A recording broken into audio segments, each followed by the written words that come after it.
போலீஸ்காரன் நம்மளை கைது பண்ணுறவர்களும் நல்லா தான் பேசிக்கிட்டே இருப்பான், ரிமாண்ட் பண்ணுறவர்களும் நல்லா பேசுவான், சோறு வாங்கி கொடுப்பான், குடும்பத்தை விசாரிப்பான்.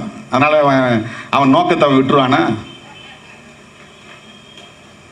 நம்ம ஆளுங்க நல்லா நம்மளை பார்த்தோன்னே சல்யூட் அடிக்கிறாரு இன்ஸ்பெக்டரு, அவளை பார்த்து சிரிக்கிறாரு, வாங்க தோழருங்கிறாரு, வாங்க அண்ணாங்கிறாரு. அப்படி இவனே போய் ட்ராப்பில் மாட்டிக்குவான். இங்கே வந்துட்டு போகும்பாரு, இவன் போய் மாட்டிக்குவான். வந்துட்டு போங்க ஸ்டேஷன் வரல வந்துட்டு போங்க. அவருக்கு ஒரு ஹிடன் அஜெண்டா இருக்கும், இவனுக்கு அது தெரியாது. அவர் சிரிக்கிறத பார்த்து ஏமாந்து போயிடுவான்.